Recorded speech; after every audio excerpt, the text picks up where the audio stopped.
This was another really spectacular female that I kept back from my collection. I did not sell off. This is black pastel hurricane mandarin, possibly I think it's got phantom in it too. Head hypo and head pie.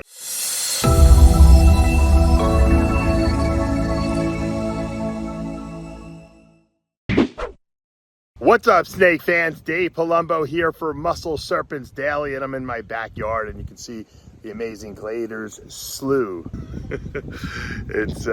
We got alligators in there, we got tropical fish, we have everything in there you can imagine.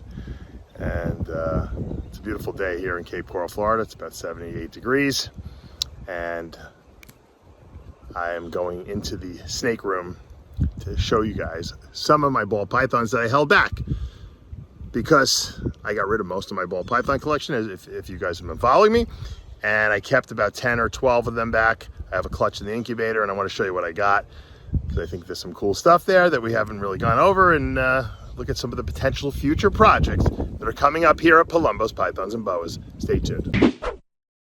All right, look at my beautiful female Rhino Rat Snake. It's supposed to be a blue line. It doesn't look very blue to me, but it's got some blue speckles in it.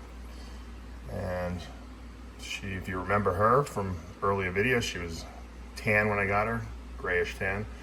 She got her green coloring in. She's got some blue speckles in there. She's still in a little small tub because I want to make sure she's eating. And eventually she's going to go into a bigger cage with her boyfriend. I'll show you in a minute. She's actually pretty close to him now in size. So she's doing really well. She's not as friendly as the boyfriend. She's got that beautiful red eyes that all the Rhino Rat Snakes do. And yeah, she's a little more snappy. It's okay. Let's go look at your boyfriend. All right, there's our boyfriend. He's in a nice big vision cage, 4 foot, naturalistic type stuff going on here.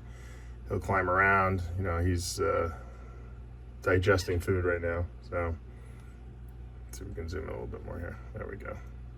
Beautiful boy.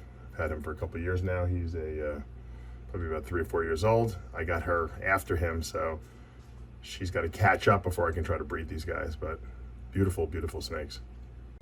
There's my Moonglow carpet python.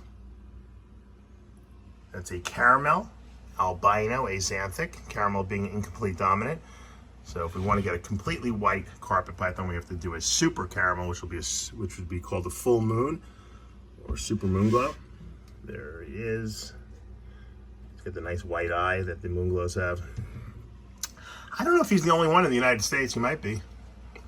I produced him in 21, so he's about 3.5 years old. He'll be breeding this year with his mama, who's a caramel double het moonglow, double het albino axanthic. He's the whitest carpet python I've ever seen, at least in the United States, like I said. Still has a little yellow in it. To get rid of all that yellow, you gotta have 2 copies of the caramel gene. And he will, like I said, be going in to see her within the next couple weeks. I start my carpet breeding about November 1st. Some people start in October. I like to fatten these girls up a little bit. I really wasn't feeding them that much, so I've been trying to feed them every week now and get them nice and ready to go. She didn't go last year, so I want to make sure she's big enough to go this year. The Mexican black king snakes are putting on some size. You remember when I got them, they were little tiny worms. They've moved up to a bigger enclosure, a bigger tub, and they're looking really nice. They're so black. These things are just jet black. And they're eating small mice now. Before they were eating pinkies for a lot of years. Let's see if there's another one right there. I have 4. I have 2 pairs of them. I kept them, even though, like I said, I kind of downsized my ball python collection, but I kept these guys because I really love them. It's super cool.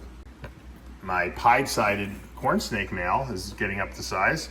I don't think he's going to be ready to breed this year, but next year, he's at 22, so yeah, by next year he'll probably be ready to go. We'll throw him in with a female. I have a pied-sided female that's probably ready to breed this year for sure. And you can see that they have the white on the side, so they're pied, but they're not pied on the top. They're kind of pied on the side, and it kind of creeps up the side. So the more white you breed for, usually they get more white in the babies. It's kind of like a line bred trait or a polygenic trait.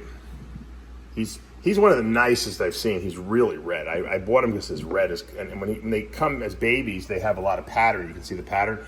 As they get older, that pattern kind of disappears and they kind of just get red and white, which I think is just super cool. I mean, I love red boas, but this horn snake is way redder than the reddest boa for sure.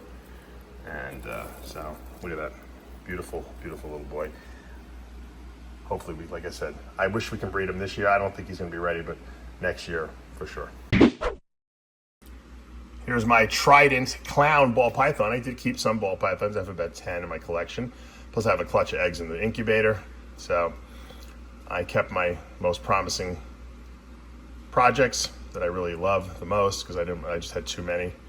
And I want to downsize a little, focus on boas and just the really, really high-end ball python stuff. So this Trident clown was given to me by Miguel Garcia of All These Evolving Pythons. Very nice, generous gift, this female he gifted to me. She is gorgeous. I love her. Can't wait to get her into my Mandarin Clown project at some point. That's the goal when she gets big enough. And that's, I'm really going to be focusing on the Mandarin Clown project mostly for most of my snakes. But look at that. Look at that beauty. She's got a lot of red in her too already, So the Trident, however, is really the pattern morph that really makes it really interesting.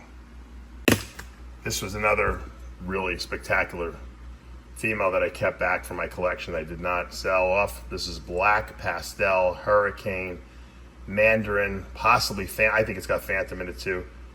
Het hypo and het pied. So this is a crazy, crazy female that I have some big plans for once she grows up. I'm kind of slow growing her, taking the time with her. I mean, just the Mandarin with the darkness works so well. When she was younger, she was even crazier looking. But look at that! Look at all these like cryptic little patterns on her from the hurricane mixed with the black pastel, and then the Mandarin giving you that reddish craziness, and phantom probably making things look a little kooky too.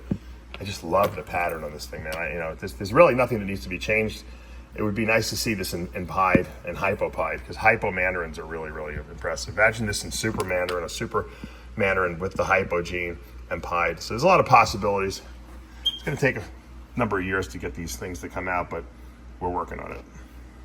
This female really doesn't have that much to do with any of the projects that I'm really going to be working on. I mean, I will breed her into some of them, obviously, like probably the Mandarin,